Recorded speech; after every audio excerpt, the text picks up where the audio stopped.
everyone. We're back with more Barnstable This Morning. I'm Sarah Colvin, and joining me live in studio, Town Manager Tom Lynch. Tom, good morning. Good morning. Did you have a nice weekend? I had a fabulous weekend. You know, I drove by Azleton Park and the town hall area, and it just seemed to be teeming with folks over at the Yoga Fest. And this is the first event of this Second. Second. Yep, this is the second year. It seemed immensely popular. Were you at it? I was, yep. I spent all day Saturday and all day Sunday down there at Azleton Park. And really, you know, those girls who put on the Love Local Fest and the Love Yoga Fest do just a phenomenal job and really kind of raise the bar, I think, in terms of events down here in Hyannis. Well, there seem to be a lot of different, what sort of activities did people see? There were all sorts of activities. One gentleman had a slack line set up over Hyannis Harbor, and he was kind of balancing across. I don't think a lot of people were takers to try that, but the young guy who was doing it was just absolutely amazing. I had the opportunity yesterday morning. They were doing stand-up paddle yoga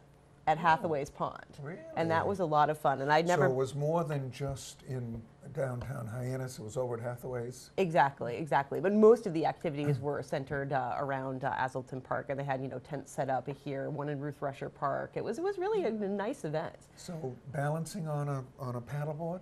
Yes, there was some falling into the water that was done by everyone for sure. But well, it was warm enough to do that. It was. It was a very warm weekend. It was. And Hathaway's Pond is a beautiful facility. You know, I've never spent a lot of time down there in the summer. And I was like, wow, I need to come back here and enjoy it. It was good stuff. Well, I think those types of activities are, you know, there's so much going on, but when you introduce something new like that we're doing, you know, we have yoga on the Village Green, and now this was, you know, bringing people from around.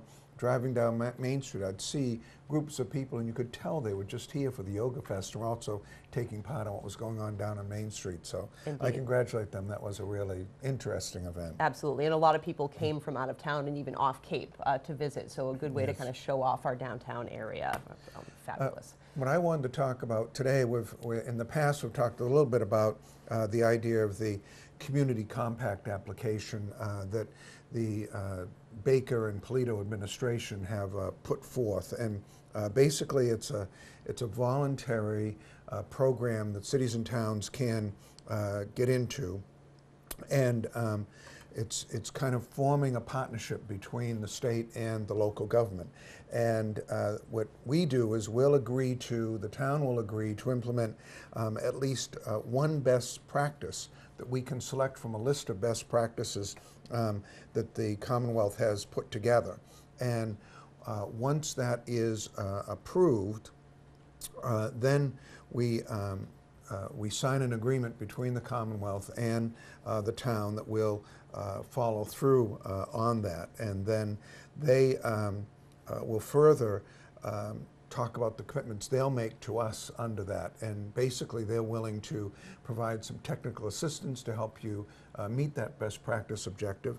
And they'll also prioritize, you know, some of the, if we had a grant application for us, they would give us extra points for participating in that process. So there's a benefit to communities to participate in the program. So there are two best practices that we've selected here for Barnstable to bring forward, and they're in the areas of financial transparency and also the best practice in housing production. So I think what I might do, just to give viewers an opportunity to understand what the best practice actually says, I might read both of them and tell you a little bit about what's going to happen. So under the financial one takes place under information technology and transparency. And the best practice that's listed by the Commonwealth is there is a documented open data strategy, including timelines, for making municipal spending and budget information accessible from the town website to a machine readable and graphic format. And what we're going to be seeking to do there is we're going to take a very detailed town budget information and make it accessible to the general public. So an open budget will allow any interested party to go online and to track the town's budgetary performance, and both from a revenue side and from an expenditure side. And one of the key attractors to the open data for governments is the level of engagement and trust that we can enter into with our constituents, and that they can see that there'll be benefits that this open process will bring. So citizens will be able to become much more knowledgeable about how we're spending our dollars and be able to match that with the services that they see that are being delivered. So it's something that we hope will help our citizens be more informed. Perhaps it'll reduce some of the questions that we might get around budget time, or it might actually make a more in-depth question that someone has. So we're very excited about bringing that. There's a financial commitment to bring this software to the to our community. We've made that financial commitment in the last budget, so we certainly hope to have that up and running, and that'll be under the direction of our finance director, Mark Milne, and the finance department. The other best practice that we'll be doing, and I'll read that, is under housing and economic development. And the best practice is there is a documented community-supported housing plan that accounts for changing demographics, including young families, workforce dynamics, and an aging population. So what that means is that we're going to bring our current housing production plan, which is locally approved and also is approved by the Department of Community and Housing Development, and we're going to update that for another 5 years so we can look at what sort of housing we're going to be able to produce for our community. Last year we concluded a housing needs assessment for Barnstable. That was vetted through the Community Preservation Committee in a public forum that was held at the Senior Center. And now this is the next logical step where you look and say, all right, how are we going to produce this housing? And to do that, we're going to reach out to the community and try to have a variety of public forums where getting input into this and input into the implementation. It's always nice to have the plan. It's then how do you get the capacity and those that are in that housing production business. I noticed in our news today we talked about the plan that David Dumont has for the old police station, just the sort of housing we'd like to see downtown. That happens to be market rate housing. We can be looking at all aspects to housing for seniors, various alternatives for seniors, to our workforce folks, to other segments of our community as well. So we think that these are two best practices that fit in with the town council's strategic plan, with goals and objectives we've been working on, and we're very hopeful that once submitted, and we're going to do that form later today, so it'll be in and up and ready to roll. And then we'll see if we get that approved. We'll sign the agreement and then begin implementing it. So. Great, and really looking forward, I think, to go back to the financial transparency. I know that I've spoken where we've had here in Barnstable This Morning, I've talked with Finance Director Mark Milne about the software implementation. It's going to be really interesting, I think, for residents to be able to go online and take a look at not just the budget, but how the budget is being implemented. That's right. I think it's And it also has an advantage to staff. I mean, there are times where, they'll want to just quickly go on, and rather than, using some of the current software they have to track their revenues and expenses, they'll be able to go and use this software where they can put it in a bar graph form and a pie shape form and really, get a quick snapshot.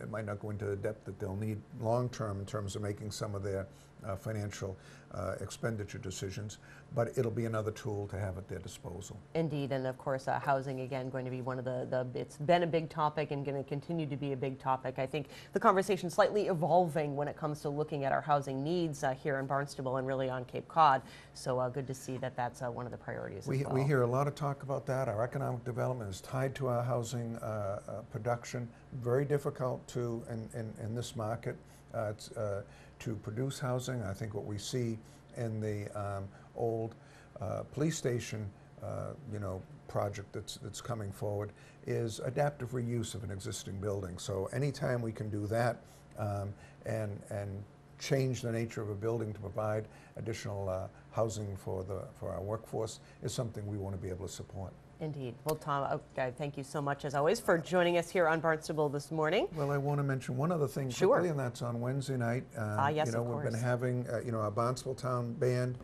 performs, and they've been having a series of guest conductors and folks that introduce the songs. I'll be doing that this Wednesday, but I just have to say how impressed I am with the amount of work that our town band puts in to produce a new show every single week. The number of this is going to range from marches, which are the traditional, you know, tunes that a town band will often play. There's going to be music from Les Miserables. There's going to be a whole section on the Blues Brothers. Really? Yeah, and there's a Beatles section. Wow. So kind of right up my alley. You know, I can go from you know, doing some Blues Brothers stuff to certainly Les Mis, but there's going to be one fun portion just before intermission where everyone's encouraged to participate in the Hokey Pokey. And they've actually suggested that if the conductor wants to sing that, or the guest announcer wants to sing that, so I don't know, that's going to be a little, we'll see. Well, I think that will be a lot of fun, Tom, and I know you've done that in the past and had much success. So what time does the concert begin on 7 Wednesday? o'clock Okay. on you know, the Village Green right here in Hyannis, and just one other form of entertainment that we try to provide all week long for our visitors and residents. So That's right. Don't forget your sunglasses. Indeed. Well, Tom, again, thank you so much for joining us. Tom Lynch, our town manager here in the town of Barnstable. Our interim superintendent of schools, Bill Butler, is next. But first, let's find out if those fish are biting. Captain Gary Brown has today's Barnstable This Morning fishing report.